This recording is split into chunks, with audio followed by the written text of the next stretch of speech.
Bom dia, boa tarde ou boa noite.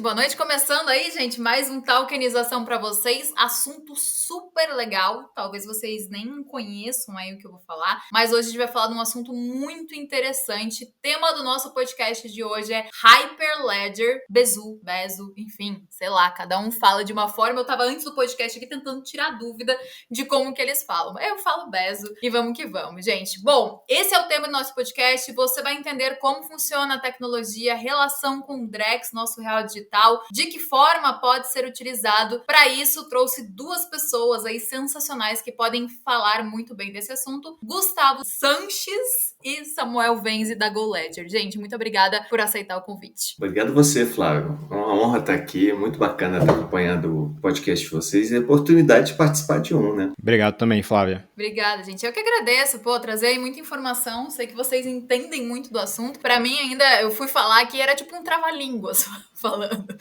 E vamos que vamos. Queria que vocês se apresentassem para o pessoal conhecer vocês, um pouco do trabalho de vocês, relação de vocês com o mercado. Então, pode começar aí, tanto faz. É vocês que decidem. Samuel, Gustavo, se apresente aí. Bom, meu nome é Samuel, eu sou atualmente CTO na GoLedger. Já estou nesse ecossistema da Hyperledger há 5 anos agora, né? Então, desde 2018 trabalhando com as tecnologias Hyperledger e desde 2021 trabalhando especificamente aí com Hyperledger Bezu, atualmente cuidando de tudo técnico aqui do nosso lado da GoLedger. Eu sou o Gustavo Sanches, estou como diretor de parcerias na GoLedger. Aliás, nós tivemos a oportunidade, gostaria de falar de uma importante parceria que nós fechamos hoje, mas deixa para mais para frente. Eu tenho muitos anos de estrada na área de tecnologia, sempre trabalhei com gestão de TI, tive a oportunidade de trabalhar em muitos órgãos, implementando transformação digital e sempre buscando novas tecnologias. E quando falo muito tempo, é muito tempo mesmo, tá? É quase o tempo de vida do Samuel aí. Mas em 2016 eu tive contato com blockchain e eu consegui perceber que muito além do que realmente se fala muito blockchain, que é do mundo criptomoeda, do mundo de tokenização, que também é muito relevante, muito importante, blockchain é uma ferramenta fundamental para resolver um monte de problemas corporativos. Um mundo de problemas você consegue resolver. E aí comecei a trabalhar, comecei a estudar um pouco, e é isso que em 2020 para 2021 eu falei, poxa, está na hora de eu ir para o mercado. Sempre trabalhei na iniciativa pública e tive a oportunidade de entrar como conselheiro na GoLedger, trabalhando com feras aí como o Samuel, o Marcos Sarres, que é o nosso CEO, e outros técnicos fantásticos. Eu falei, poxa, é legal demais e eu acho que está na hora. E aí entrei na GoLedger para desenvolver novos projetos e parcerias, e trabalho com parcerias aí. E desde 2016 estou encantado com esse mundo de blockchain. E é importante destacar, Flávio, acho que até vocês já falaram um pouco sobre isso, sobretudo para resolver problemas corporativos reais e concretos, coisas que você tenta resolver há 20, 30 anos com banco de dados relacionais, com coisas que funcionam, efetivamente funcionam. Mas o blockchain ele vem para te agregar e te trazer ferramentas que facilitam muito a resolução dessas situações reais. A blockchain, na verdade, é incrível, né? Até recentemente gravei um outro podcast. Traz transparência, traz segurança, torna todo o processo muito mais barato. Enfim, é extremamente apaixonante. Eu já comentei algumas vezes em outros podcasts que eu gravei aqui. Eu lembro, eu entrei em 2019 no mercado. E eu lembro que em 2019 o presidente da China pediu para as empresas começarem a olhar para a blockchain, começarem a usar a blockchain, porque tinha um potencial gigantesco. Até no dia o mercado, assim, a gente viu o Bitcoin subindo no dia, e daí depois ele falou de novo, falou, eu não tô falando sobre Bitcoin, tô falando sobre blockchain. Então, para vocês olharem para isso, porque realmente tem muitas aplicações, blockchain é muito interessante, e a gente vê aí, até o Drex, né? A gente vê aí o Banco Central olhando muito para esse meio. E aí eu queria que vocês explicassem, né? O tema do nosso podcast de hoje é Hyperledger Bezu. Ano passado, por conta do Drex, do Banco Central, a gente ouviu falar muito nisso, muita gente nem sabia o que era. E eu queria que vocês explicassem o que é. O Hyperledger Bezu, né, antes de mais nada, ele é o que a gente chama de um cliente Ethereum, né? Na verdade, ele nasce da tecnologia do Ethereum, que a gente já sabe que está aí existente desde 2015, né? E ele nasce como uma alternativa de implementação de nó para conectar numa rede Ethereum normal, como as redes públicas que existem. Só que ele veio com aspectos extras em cima disso, né? Foi desenvolvido ali dentro da Consensys, né, que é uma grande empresa aí de blockchain que acho que todo mundo aqui deve conhecer, e veio com um foco corporativo, veio com foco enterprise. Então, foi se implementado em cima das características do Ethereum, toda uma camada enterprise, uma implementação também em Java, que é mais enterprise friendly, né? O Java já é uma tecnologia utilizada em enterprise há muitos anos, e que veio com certas características que permitiriam você criar uma rede Ethereum, né, privada, né? Então, dentro desse contexto que a gente está falando, faz muito sentido o Bezo tá aparecendo nesses contextos como está, né? Como Drex e outros casos de uso. Deixa eu fazer uma pergunta para vocês.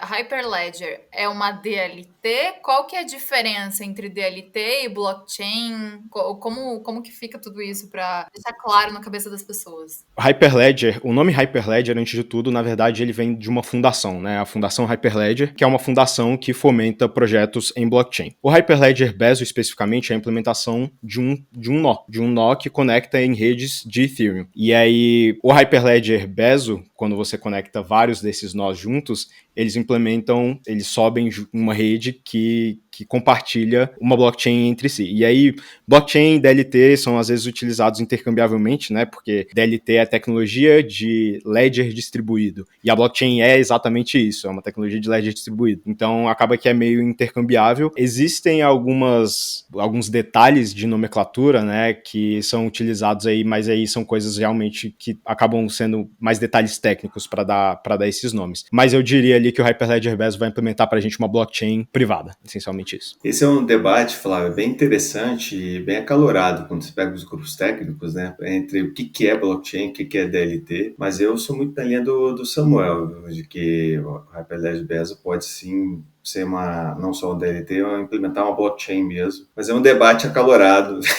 e é bem interessante de ver isso. Alguns defendem que é só DLT e outros que é uma implementação total. É bem interessante de ver. E por quê? Qual a vantagem aí que vocês veem? Por que não utilizar uma blockchain aberta, mas sim optar por uma DLT privada, principalmente no caso aí, né, do Banco Central? Existem vários casos de uso onde, na verdade, você realmente não quer que tudo fique aberto ao bel prazer de todos, né? Então, como no Bitcoin, clássica rede pública de blockchain, onde para você fazer parte da rede, basta você subir uma implementação de um nó e conectar nos outros nós que estão na rede, em certos casos você não quer que isso aconteça, né? Então, caso como o real digital, que não deixa de ser uma moeda do Estado, né? Que precisa de um regulador, que precisa de um certo controle. Então, a ideia de você implementar isso de maneira privada faz sentido, né? Ou seja, só quem está autorizado a entrar nessa rede, de fato pode entrar nessa rede, que é diferente das nossas redes privadas. E claro que tem vários outros casos que aí são até não relacionados com o meio financeiro, né, onde você utiliza a blockchain para, por exemplo, fazer rastreabilidade de produtos, né. Você tem 3 empresas que fazem um supply chain ali entre elas e você não necessariamente quer que uma empresa X ou um indivíduo X entre nessa rede e veja tudo que está acontecendo no supply chain de 3 empresas que são parceiras, né? Eu acho que o Carrefour usava, né, para fazer rastreio de produto. Eu lembro, eu não sei se foi um Carrefour, mas foi algum supermercado que uma época eu vi uma reportagem falando que utilizou para fazer rastreio de produto. Acho que era de laranja. Eu não sei esse caso do Carrefour, pode ser que sim, não duvidaria, mas existe um bem famoso, que é até antigo, assim, lá dos primórdios da Hyperledger, que é do Walmart. O Walmart utilizava a Hyperledger Fabric lá nos autos de 2017 para fazer rastreabilidade dos produtos. Que é super legal, né? E qual seria, gente, essa questão? Uma blockchain privada. A segurança da blockchain, a transparência, ela pode ser afetada por ser privada ou não? Esse também é outro debate bem acalorado, e aí me corrige aí, o Samuel é o nosso guru aqui, mas quando você vai para uma blockchain pura, né, como por exemplo o Bitcoin, o código é o mesmo desde que ele foi implementado, né? Então você tem a segurança de que tudo ali que está sendo transacionado, ele não tem influência de mais terceiros, porque está tudo sendo mantido do jeito que estava antes, as regras estão muito bem definidas e não foram alteradas. A Ethereum, a rede Ethereum também, mas querendo ou não já houve algumas modificações, né? Em tese é uma rede pública também, mas tem uma associação por trás e algumas modificações já foram feitas. E o grande debate, na minha visão, e eu posso estar colocado. O debate mas se você vai para uma permissionada, você sofre a influência de quem está orquestrando aquilo ali, e você pode sofrer. Mas eu acho que esse é o grande tchan de uma rede permissionada, né? Como o Samuel falou, dentro de determinadas condições, determinadas necessidades, você precisa que essa rede atenda a determinados critérios de privacidade, de controle, de gestão, de quem vai poder transacionar lá ou não. E aí faz muito mais sentido você ir para uma blockchain privada. Ainda tem questões também de performance, né? Que na blockchain privada você pode gerir sua performance de forma mais otimizada, né? E o Samuel pode entrar em detalhes aí. Mas assim, eu vejo às vezes debatendo o que é melhor, público ou privado. Eu acho que isso depende exclusivamente do que você pretende fazer, da aplicação que você precisa utilizar. Qual é o seu objetivo final? E é isso que vai definir se você deve usar uma blockchain permissionada ou uma pública. Lembrando também que tem uma relação quanto ao custo, né? Numa blockchain pública, toda e qualquer transação, você precisa remunerar a rede para que a transação ocorra. Numa permissionada, essa remuneração da transação ela vai depender de quem está montando e ela pode, as transações podem não ser remuneradas. É evidente que você tem um custo para manter essa rede, para montar essa rede, para manter ela operacional. Você pode não trazer custo para a transação, para quem estiver ali operando a transação. Enfim, vai depender muito do modelo de implantação que você precisa, do que você precisa ali implementar e transacionar. Não é uma questão de o que é melhor e o que é pior, na minha opinião, mas sim do que você precisa para aplicar ou não dentro do seu modelo de negócio.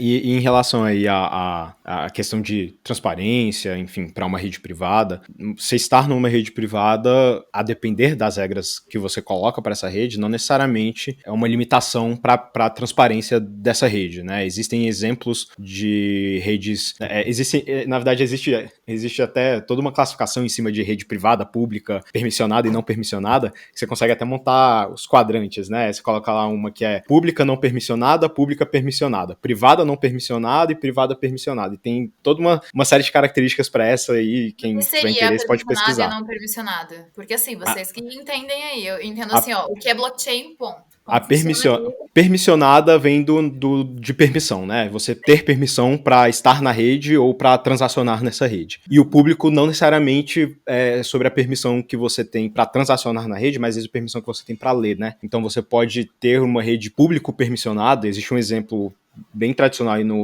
dentro do contexto da Hyperledger, que utiliza a Hyperledger Bezo, inclusive, que chama LACchain, que é uma rede de projetos para a América Latina, feita de uma associação de várias empresas diferentes, né? Mas enfim, eles são uma rede público permissionada. Então, qual que é a ideia? A ideia é que eles são abertos, você consegue ver o que está lá, mas você precisa de um certo nível de permissão para poder agir em cima dessa rede, né? E aí isso é uma característica que traz a transparência que é necessária, que às vezes, por exemplo, para certos projetos você precisa desse nível de transparência, e às vezes em alguns projetos você quer que seja completamente privado, como por exemplo um supply chain, onde ele vai ter, sei lá, informações da tua cadeia que podem ser segredos comerciais ou alguma coisa assim, né? Então, a do Banco Central, então seria não permissionada. A do Banco Central, ela é permissionada porque, pelo menos, assim, a nível de piloto, tá? A gente falando aqui ao nível de piloto... Porque a gente vai poder transacionar.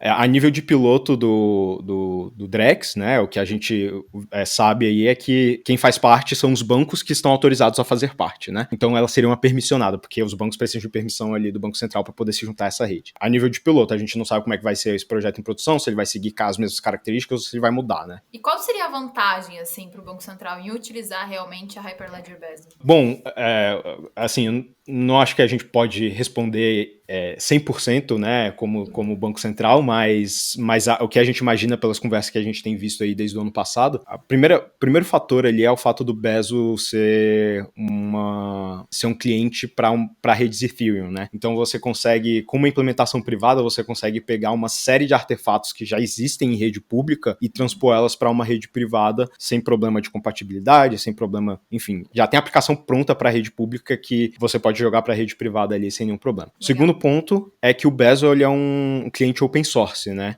Não só ele é um cliente open source, ele é suportado por uma fundação enterprise, que é a Hyperledger, e ele nasceu para ser enterprise, né? Então isso daí é algo que o Banco Central, sendo uma entidade pública, meio que encaixa como uma luva, né? E eu acho, bom, aí entra mais, eu acho que em opinião, né? a escolha do Bezo é o fato de, em algum momento, você poder ter toda uma série de integrações com todo esse ambiente de DeFi que está surgindo nas redes públicas, né? Então, talvez algumas implementações sejam transponíveis de maneira mais facilitada por causa disso. Sim, então eles poderiam usar o DeFi, poderiam usar todas as outras opções, né? Aplicabilidade, vamos usar Smart Contract, vamos usar DeFi, tokenização, todo esse setor. Exato, já tem toda uma comunidade por trás desenvolvendo esse tipo de solução, né? Nessa questão de comunidade, vale a pena reforçar que a Hyperledger Foundation, ela vem oriunda da Linux Foundation, né? Quem já atua na área de tecnologia conhece o Linux há muitos anos, né? E a Hyperledger Foundation, oriunda da Linux Foundation, segue as mesmas premissas da Linux Foundation, né? Código, os projetos lá desenvolvidos, né? Sejam Open Source, Open Developer, Open Governance, tem outros critérios lá, ou seja, você tem a garantia de uma comunidade mundial extensa, formada por centenas e centenas ou milhares de desenvolvedores que apoiam os projetos, desenvolvem, ajudam no desenvolvimento, garantindo continuidade, segurança, que é um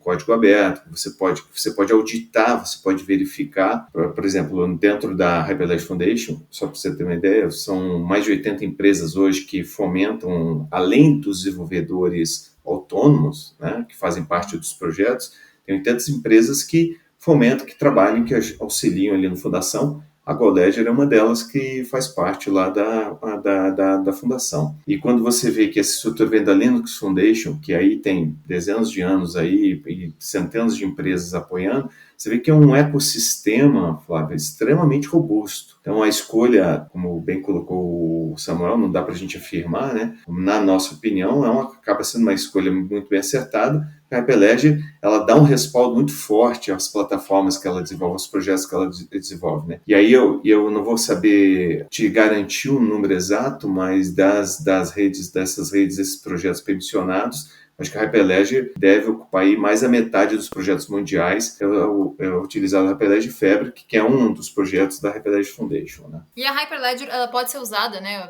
Eu acabei focando muito em Banco Central, mas ela pode ser utilizada em quais setores, assim, quais exemplos vocês conseguem citar? Dentro dos projetos, de todo o arcabouço de projetos que a Hyperledger tem, a gente tem um monte, né? A gente tem Hyperledger Fabric, Hyperledger Bezo, tem várias outras ferramentas ali voltadas para Solana, enfim, e cada um deles vai ter o seu ambiente ali. Os dois principais projetos são dois projetos de blockchain permissionado, que é o Bezo e o Fabric. E aí você consegue imaginar N tipo de casos de uso que podem ser utilizados, né? O supply chain foi um que a gente já deu exemplo, né, aqui. Existem exemplos na área de registro de documentos, né? Então, um blockchain notorial, né, como se fosse um cartório, né, para garantia de assinatura de documentos de maneira digital, né? E, enfim, com toda a trilha de assinatura que aqueles documentos possam vir a ter, né? Sejam eles contratuais ou o que for. Você tem para saúde, né, também. Então, a gente já viu exemplos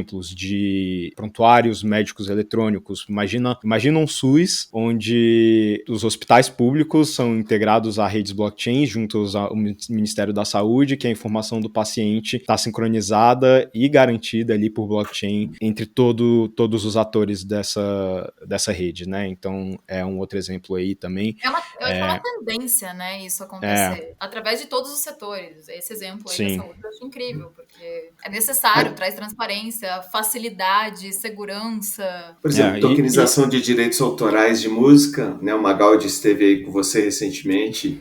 Um dos projetos que nós participamos é a tokenização de música para direitos autorais de música. Gestão e evidências que tem um pouco a ver com a gestão documental, mas gestão e evidências de coleta de evidências, por exemplo, a parte de seguros, para a cadeia de seguros. Tem um exemplo que eu queria falar aqui que eu acho muito interessante, é um exemplo que a GoLedger está diretamente associado, mas que foi um projeto que a gente fez junto com a Petrobras. Há 2 anos atrás, a Petrobras lançou um desafio, né? E esse desafio era relacionado à cadeia de gás natural no Brasil. E nós fomos vencedores desse desafio e desenvolvemos um produto junto com a Petrobras que é para fazer a rastreabilidade de gás natural nas malhas de gás natural do país. Então, para quem não sabe, né, a Petrobras ela detinha o monopólio da malha de gás natural no Brasil, mas por conta de regulação e abertura de mercado, ela teve que leiloar parte dessa malha. Então você tem uma malha que é toda interconectada, que vai do Nordeste até o Sul, chegando até a Bolívia, e que é necessário você fazer todo esse controle de alguém injetou gás nesse ponto da malha, alguém retirou gás naquele ponto da malha, isso na verdade é uma transação comercial, e tem um transporte de gás via gasoduto, e tem 4, 5 transportadoras de gás que estão associados a cada um desses gasodutos, né? E aí a gente desenvolveu um sistema em blockchain que coloca todo mundo na mesma rede, que faz o processo de rastreabilidade do gás natural com muito mais eficiência. Então, uma disputa que eles demoravam meses para resolver, na blockchain instantâneo, né? Porque tá tudo registrado ali, você não tem que puxar a planilha de nenhum dos dois lados, né? Já tá tudo registrado. Muito legal. Eu não sabia desse exemplo. Legal porque traz facilidade, né? Agilidade, eu acho que para todo o processo. Fora a questão que a gente falou de transparência, de segurança, traz toda essa agilidade que a gente não tinha antes, né? Então é uma tendência, cada vez mais a gente vê empresas utilizando o blockchain, trazendo mais facilidade, necessitando menos de intermediários, mais segurança. Eu acho extremamente interessante. Posso perguntar uma coisa para vocês? Muito amadora da minha parte. A Hyperledger Bezo é tipo um tipo de blockchain? É um tipo de DLT? Como é, assim? O Hyperledger Bezo, ele é uma variação da Ethereum. Então, na base dele, o protocolo que ele utiliza, como as coisas acontecem, né, em termos de execução de contrato inteligente, o registro do bloco e a estrutura desse bloco, é a mesma coisa do Ethereum. Exatamente a mesma coisa. Na prática, ele é o Ethereum. Só que é um Ethereum que você pode criar a sua própria rede. Ao invés de você conectar na rede pública, que todo mundo conecta, que é a mainnet, você pode criar a sua rede pequenininha, só com quem você... Tudo que tem lá, só que você pode fazer de forma privada. Exato. Entendi 100% agora. Que é o que o pessoal chama de EVM compatible, né? Sim. Não, eu gosto de fazer as perguntas e eu gosto de falar quando eu não entendo mesmo, porque daí eu vou tirando as dúvidas, pode ser as dúvidas de quem tá escutando também. E existem outros tipos de DLT, né? Existem outros... Perfeito. A própria Hyperledger Fabric, que é outro projeto da Hyperledger, é a sua própria blockchain privada, que tem uma implementação completamente diferente da do Ethereum. Não tem nada a ver, mas ela também tem a sua utilização e é o framework permissionado mais utilizado no mundo atualmente, né? Então você tem vários sabores, digamos assim, de blockchain. No fundo, todos querem resolver mais ou menos o mesmo tipo de problema, né? Alguns vão ter algumas vantagens e outros vão ter outros tipos de vantagens, né?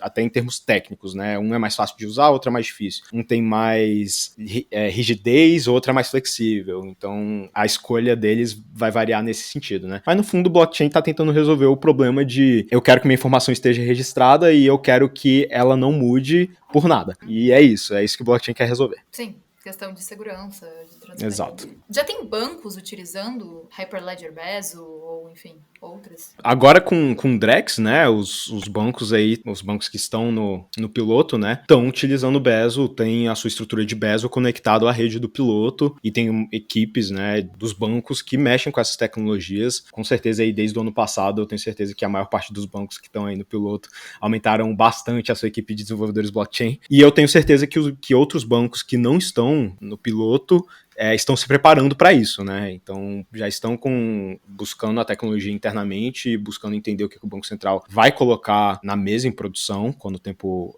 chegar, para poder estar preparado para absorver essa tecnologia e as vantagens que ela vai poder trazer, né? E Gustavo, deixa eu te perguntar uma coisa agora, ou Samuel, tanto faz, vocês podem explicar. A escolha de uma Hyperledger Bezo seria realmente por esse acesso maior ao DeFi, talvez, smart contracts, ou não tem uma relação com isso? Assim, a gente conversa bastante com a equipe que está implementando, aliás, diga-se passagem, primorosa, né, a equipe do Banco Central, é pessoal muito qualificado. Eu acho que tem muito a ver com o que o Samuel falou, e eles vêm falando muito isso, o fato dela ser EVM compatible, né? Ele ser uma rede em tiro. O fato dele ser suportado por uma comunidade de muito peso, né, muito robusta, né, que é a Hyperledger, e para atender o trilema, né, que é apresentado lá pelo Banco Central pela implementação do Drex, né? Você ter privacidade, então, em decorrência disso, já esse primeiro item já elimina uma rede pública, tá? A partir do momento que você... E isso é em decorrência da legislação, é importante dizer isso, né? Não é uma vontade de uma equipe técnica, uma vontade de um presidente do Banco Central que vem fazendo um trabalho brilhante, mas sim a legislação. A legislação exige que as transações financeiras elas tenham privacidade, né? A nossa legislação exige isso, e é muito bom que seja assim, diga-se de passagem. Então, você tem o primeiro trilhão a isso. Segundo, que seja programável, né? Que você possa implementar contratos inteligentes ali, possa fazer contratos e rodar, e de repente até aproveitar coisas que já estão prontas, né? Rede pública, trazer para a privada. Então, acho que tem muito a ver com isso. É um conjunto de fatores, acho que não existe um fator só. Agora, é importante dizer, Flávio, a gente toma muito esse cuidado, a gente já tem trabalhado com BESO, os bancos vêm trabalhando com BESO, mas ainda é um piloto, né? Foi escolhida essa tecnologia, essa plataforma, esse projeto da Hyperledger para o piloto. Ao final desse piloto vai ser feita uma análise sobre a viabilidade do projeto ou não com essa plataforma. Ao nosso ver, é viável. O Samuel já até fez uma apresentação sobre isso. Existem alguns elementos que precisam ser desenvolvidos a mais. Talvez, e eu não sei se pode falar aqui, mas talvez só o Hyperledger BESO ele não atenda a todos os requisitos estabelecidos pelo Banco Central, mas isso o piloto vai nos trazer. Ele vai nos mostrar, vai definir. Em decorrência disso, pode ser que ao final do piloto, a Hyperledger BESO não seja escolhido. Existe essa chance. Talvez pequena, mas existe a chance. O piloto, eu acho que isso é o que engrandece o projeto do Drex, é a possibilidade de o regulador testar a tecnologia com o regulado. Isso eu acho fantástico, né? A participação dos bancos está sendo muito efetiva. A gente tem atuado com alguns bancos que não estão no piloto e eles, como o Samuel já colocou também, eles estão interessadíssimos, montando equipes, implementando, já fazendo testes. Recentemente participamos de uma concorrência, de uma entidade que não está participando do piloto, que já queria fazer uma tokenização de um projeto interno já com BESO. Já para quando o piloto concluir, eles já poderem estar lá na frente, já testando, né? Não tem como negar, né? Assim, tá todo mundo olhando pra isso. Desculpa, Samuel, pode falar. Uma coisa que eu ia mencionar é que não só esse projeto, eu acho que ele está sendo diferenciado no sentido de que tem o Banco Central e os bancos trabalhando juntos ali para poder resolver os problemas técnicos e fazer os testes, mas não só isso, né? A gente que está de fora consegue ter informações do que está acontecendo internamente também. Então, para quem é desenvolvedor, sabe que tem um GitHub aberto com as informações do Drex, com a estrutura de rede, com o famoso Genesis JSON, né, que é o que forma o nosso bloco Genesis da rede. Enfim, tá tudo ali. Então, se procurar no YouTube aí, no LinkedIn é o que mais dá. Subir a rede do Drex, e aí você vai ver, o cara pegou lá o GitHub e pegou a documentação do BESO, juntou os dois e subiu uma rede como uma rede do Banco Central, né? Então, não só os bancos, mas quem tá fora e a gente, entusiasta de blockchain, pode pegar aquela estrutura e entender o que tá acontecendo, né, também. Bem legal, bem legal. Tem algum ponto que vocês acham, assim, necessário falar sobre isso? Sobre a parte de desenvolvimento ou a parte do Drex, especificamente? Não, da parte da Hyperledger mesmo. Porque eu acabei focando um pouco mais no Drex, né? Mas a ideia também, porque até o Drex que trouxe, acho que a Hyperledger mais em pauta aí pra mídia. Com certeza. Mas trazer isso no geral, assim. Tem algum ponto que vocês acham que tem que destacar sobre a Hyperledger? Um ponto talvez negativo? Algo... Sobre o BESO especificamente, eu acho que o maior ponto negativo é, assim, negativo em decorrência de outras blockchains, né, que, por exemplo, o Fabric, é a rigidez, né, eu mencionei ali, eu mencionei sobre uma blockchain poder ser mais flexível do que outra, né, e o BESO, na minha opinião, ela é uma blockchain, é uma implementação que, por vir do modelo público, é muito rígida para certos casos de uso privados, né, então, em certos casos de uso privado, às vezes você não precisa de toda... Por exemplo, o BESO, ele ainda tem toda uma estrutura de taxa de transação que está implementada porque precisa estar compatível com o Ethereum, porque ele funciona com o Ethereum público também. E aí, quando você faz privado, você tem que basicamente zerar as taxas manualmente. Então, são coisas assim, sabe, que elas ficam engessadas e que, por vir desse contexto público, pode ser que atrapalhe em certas implementações. Outro ponto é a questão de privacidade, né? O BESO, ele vem do Ethereum, o Ethereum é uma rede pública. Então, no Ethereum não tem nada que é privacidade embutido. O BESO implementou fez a sua versão de privacidade, mas que se você vir com detalhes, né, na verdade é uma camada em cima do que já existia, né? Então, não é uma privacidade que está embutida dentro do contexto do BESO, é algo que pegaram o Ethereum e colocaram privacidade em cima. Por exemplo, o Fabric, ele já nasce com privacidade privacidade dentro dele. Então é muito mais fácil você trabalhar com certos aspectos de privacidade no Fabric, por exemplo. Então, coisas nesse sentido, eu acredito que deixam o Bezo mais rígido frente ao Fabric, por exemplo, que é muito mais flexível e que a gente consegue fazer coisas mais complexas, digamos assim. Sim.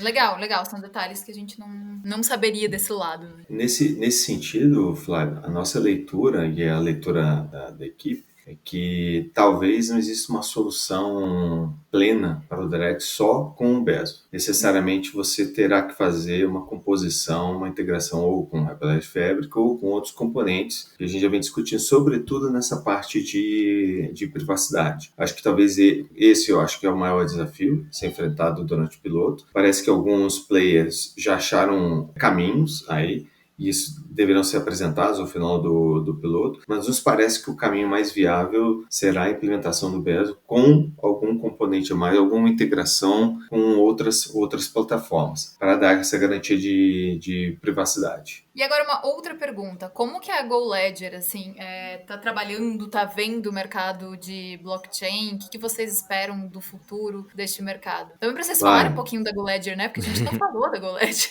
É verdade. Flávio, eu vou te dizer assim, óbvio que quando a gente fala em blockchain, vincular a criptomoeda, a tokenização é extremamente importante. Vocês fazem um trabalho de tokenização espetacular, muito legal, que pode estar vinculado a um monte de outras coisas. Eu volto batendo ponto. Quando você vai para soluções corporativas, blockchain é uma ferramenta espetacular. Na integração de sistemas, Flávio, entre entes distintos, você fazer essa integração... você pode dizer assim, mas eu já faço integração hoje por meio de APIs. Mas volta e meia, a API te dá o retorno de que a informação foi enviada e foi salva lá do outro lado, no outro sistema, mas por algum motivo, ao gravar no outro sistema, por conta de ter que fragmentar em 2 locais, 3 locais distintos, a informação se perde ou ela é modificada. Se você faz uma integração entre terceiros usando uma rede blockchain, a informação que está transacionada está na rede. Ele te dá uma confiabilidade ímpar. E aí, Flávio, eu te falo de conhecimento. A gente tem tratado com muitas grandes empresas e tem atuado em projetos onde o problema que eles querem resolver é o problema de conciliação.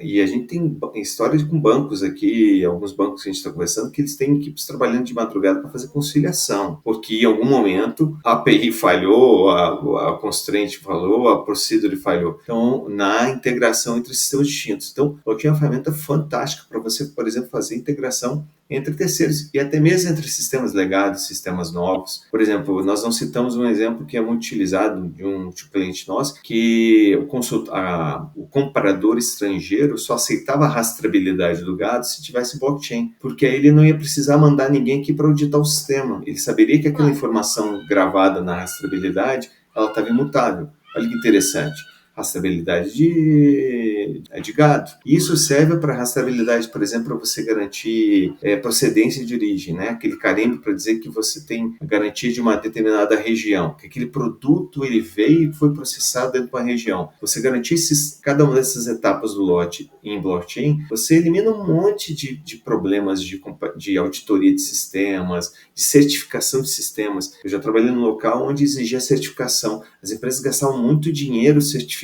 o sistema. E o objetivo não era certificar o sistema, era a gente ter certeza que a informação armazenada ali não tinha sofrido alteração. Então, o blockchain ele vem para resolver isso. Então, quando você traz o blockchain para o mundo real, corporativo, e eu não estou desmerecendo criptomoeda, que é um mundo fantástico, não. Quando você traz isso, te traz um ganho fantástico. Por exemplo, tokenização. Olha que interessante, tokenização de informação. Imagina, nós estamos falando de prontuário eletrônico. Você não pode passar informações do paciente. Você fere LGPD e você pode causar até um dano ao paciente. Mas você pode tokenizar as informações dele ao ponto de dizer assim, olha, determinado grupo de doenças se enquadram em doenças crônicas. É um token. Aquele paciente, ele tem uma informação de doença crônica. Você não dá informação que doença que é, que situação que é, e você pode criar isso grupos. Sem falar na identidade descentralizada, né? Que a gente nem encostou aqui, que é um dos assuntos aí mais interessantes para o futuro da blockchain no geral, né? Exato. Então, o mundo corporativo lá fora já está usando blockchain. Só para você ter uma ideia, uma vez eu estive em Abu Dhabi em 2018 e tinha um outdoor diz assim, do ministro da inovação de Dubai, dizendo que até 2021, 2022, todos os sistemas, todos os dados relevantes do governo seriam em blockchain. É a razão muito simples. Você consegue agregar essa informação que hoje está espalhada no nosso país, e a gente está bem avançado, diga-se passar, o Brasil está bem avançado do ponto de vista de serviços públicos, mas a informação está espalhada. Você, Flávio, você tem um cadastro no ministério, em outro, na secretaria, na prefeitura, e essas informações não batem. Né? Imagina você conseguir conciliar isso tudo blockchain e ainda com segurança, com privacidade, tokenizando a informação de forma a não ferir a LGPD. Então, assim, em termos de utilidades, em termos de ganhos corporativos, é ilimitado. Impressionante a quantidade de usos que nós estamos descobrindo com blockchain para os nossos clientes. E você falou, né, que vem crescendo o uso de blockchain aqui no Brasil. Há quanto tempo a GoLedger existe? A GoLedger desde 2017, né? Finalzinho de 2017. Desde então, o boom já do mercado cripto. Foi, o boom foi exatamente quando a GoLedger foi fundada, se eu não me engano. E aí, o Marcos não tá aqui pra contar a história, mas eu vou contar no lugar dele aí, que a história da GoLedger, na verdade, foi... o Marcos participou de um workshop do Banco Central sobre blockchain. Na época, lá em 2017, né? E aí, a cabeça do Marcos não para de trabalhar, e ele falou, quer saber? Vamos ver o que a gente consegue fazer com essa tecnologia. O Marcos, ele vem da área de TI, né? Ele é mestre em ciência da computação, e aí ele começou a tocar, a estudar a tecnologia, estudar tecnicamente como que fazia para ela funcionar, e a GoLedger foi a partir disso, né, que a GoLedger nasceu. Como vocês falaram mesmo, né, muita gente escuta falar em blockchain a primeira vez com o mercado cripto, mas assim, a possibilidade de uso da blockchain é gigantesco, a gente vai ver com certeza cada vez mais empresas, governos utilizando aí blockchain, porque torna todo o processo realmente muito mais fácil, mais seguro, isso é legal. O exemplo mais utilizado que nós vemos hoje em dia, quando o pessoal fala, por exemplo, sobre DVP, né, Delivery as Payment, é o exemplo do carro, né, Flávio? Quem nunca se deparou com aquela situação cômica de você marcar com o comprador do seu carro, você vai até o cartório, vai até o banco, não, você me entrega o DUT assinado, eu faço a TED aqui agora. Aquela situação terrível, né, em determinadas situações, cômica até, né? E imagina, isso tudo pode ser facilmente implementado no blockchain. Imagina você, da sua casa, estou transferindo aqui meu carro para fulano, a condição é o pagamento e tal, e aí do outro lado o comprador faz o pagamento, a condição da liberação e uma série de outras coisas, né? Que é o que vai ser possível acontecer agora, né? Com o Drex, com o uso aí da Hyperledger, enfim, mas com um contrato inteligente, tudo isso vai ser possível. Então, isso é extremamente legal, assim, até eu comentei isso num outro podcast. Cara, contrato inteligente traz toda essa segurança. E eu citei exatamente esse exemplo, o exemplo do carro. Como você vai ter certeza se a pessoa vai transferir o carro para você, ou se você vai ter o dinheiro. Então, o contrato inteligente, ele te traz essa segurança. E ainda em contratos, nós estamos desenvolvendo para um cliente uma plataforma de contratos auto-executáveis. Olha que interessante, Flávio. Você tem um contrato com um determinado cliente e ele tem que cumprir determinadas cláusulas. Isso tudo pode ser programado. Ele cumprindo aquelas cláusulas todas, determinada ação é executada. Ou liberação de pagamento, ou uma liberação de um produto, ou a execução de uma determinada tarefa, e são dezenas de contratos. Então, para cada contrato, é um contrato inteligente. Para cada contrato jurídico, contrato comercial, você faz um contrato inteligente, você integra as funções, e aí você deixa de ter aquela pessoa que fica fazendo checklist. Você automatiza em grandes volumes, olha o tempo que você ganha e a certeza de que você não tem um erro humano ali, né? Você não tem uma pessoa, dependendo de uma pessoa para fazer o cross-check ali. Um ganho de performance, de segurança, de transparência. E falando mais tecnicamente, o que a gente está fazendo nesse caso aí, permitir com que um usuário, por exemplo, jurídico da empresa que vai utilizar a ferramenta, a plataforma, consiga, utilizando ali modelos de cláusula, ou enfim, linguagem natural, o que for, para determinar essas cláusulas e isso ser registrado essencialmente ali como a gente chama de ativo em blockchain, né? Como um ativo dentro do blockchain que vai ocasionar esse gatilho para a execução, né? Então, não sou nem eu, desenvolvedor, que vou lá e vou programar a cláusula no contrato. Na verdade, ele mesmo vai programar a própria cláusula no contrato contrato dele, né? Então a gente está querendo deixar isso daí para trazer a funcionalidade de blockchain para, enfim, outras áreas que não são técnicas, né? Porque programação de contrato, tipo assim, a gente fala contrato inteligente é aquilo, contrato inteligente é isso, mas quando você vai pegar para implementar, não é um contrato, tipo assim, não é um contrato legal que você vai implementar em código. Na verdade, é um código que vai fazer coisas como qualquer código de qualquer sistema vai fazer. E aí, como é que eu faço isso se traduzir em algo que o nome contrato realmente faça sentido, né? Porque eu posso ter um contrato inteligente que, na verdade, não faz nada. Ele só pega uma informação e grava. E beleza, é um contrato inteligente. Não é tão inteligente assim, mas como é que eu trago isso para outro nível, né? Muito legal, muito legal. É uma possibilidade gigantesca, assim. A gente vê o quanto o mercado tá crescendo, se desenvolvendo e é promissor, né? Para pros próximos anos, eu acho que daqui uns 2 anos, se a gente sentar e fizer esse podcast de novo, a gente já vai E ver muita coisa muda em 2 anos. Vai ser outra Muita coisa. Por exemplo, crédito carbono, né? Crédito carbono.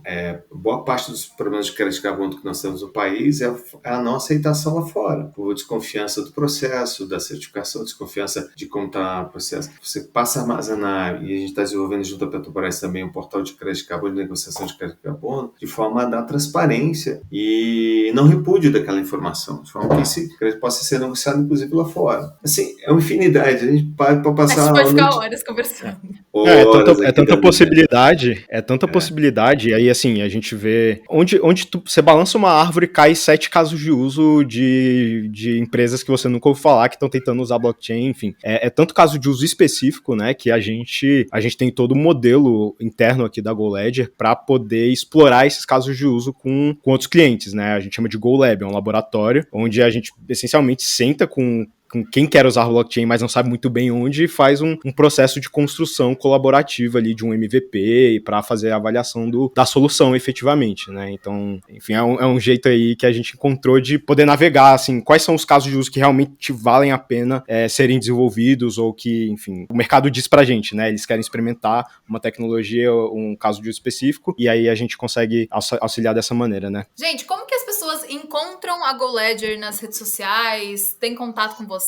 Agora é hora do merchanzinho aqui. Nós temos nosso portal, nossa webpage, né, que é www.goledger.com.br, e estamos muito atuantes também no LinkedIn, onde a gente publica uma parte das coisas. E nós temos um canal técnico extremamente robusto, sempre atualizado, onde o Samuel é um dos nossos principais atores aí, que é o nosso canal no YouTube, onde você pode ter acesso a vários vídeos explicando, inclusive tem um vídeo do Samuel implementando o Bezo, né? Então, quem quiser conhecer um pouco mais sobre o Bezo, implementar um pouco o Bezo, tem um vídeo sobre ele no nosso canal, e implementando e utilizando as nossas ferramentas, sobretudo a CC-Tools, que é uma ferramenta open source, desenvolvida pela GoLedger e que foi alçada a um projeto pela Hyperledger Foundation. Então, de uso aberto, livre. E temos o canal Discord, né, Samuel? Fala um pouco mais sobre o Discord. A gente tem uma comunidade no Discord, né? Bom, como o Gustavo falou, a gente tem uma ferramenta, na verdade, open source nossa, que agora é um projeto Hyperledger Labs, e que, por incrível que pareça, tem uma comunidade por trás ali. A gente tem um Discord com mais de 150 pessoas. Na semana passada, eu fiz uma apresentação internacional sobre esse projeto, que também tá no YouTube da Hyperledger, inclusive, e que, enfim, a gente pode ver como melhor divulgar esse Discord aí. Talvez no nosso LinkedIn a gente poste lá o link da comunidade, que aí todo mundo que está assistindo pode entrar na nossa página e ver. Mas se entrar no site lá, que o Gustavo colocou, lá no final tem um linkzinho do Discord, também dá para clicar lá e entrar. E aí você basicamente tem acesso à nossa equipe técnica e pode conversar com a gente por lá. Legal, gente. Eu vou continuar acompanhando vocês, eu já acompanhava vocês, vou continuar acompanhando vocês. Quero agradecer demais mesmo a participação de vocês. Assim, eu tirei minhas dúvidas aqui, tenho certeza que o pessoal conseguiu entender mais todo esse processo, as vantagens. Então, e qualquer dúvida, claro, já sabem onde procurarem vocês, onde vão encontrar vocês. Quero agradecer de novo. Obrigada, gente. Espero que o pessoal que está ouvindo a gente ou assistindo a gente tenha gostado bastante. E lembrando que a gente tem muito conteúdo no descomplique.com.br. Aí a gente tem conteúdo do mercado financeiro, blockchain, tudo que vocês quiserem saber aí. Vídeo, texto, vocês podem acompanhar. Samuel, muito obrigada. Gustavo, muito obrigada. Obrigado, Flávia. Obrigado a você, Flávia. Gente. Tchau, tchau. Tchau, tchau. Tchau, tchau.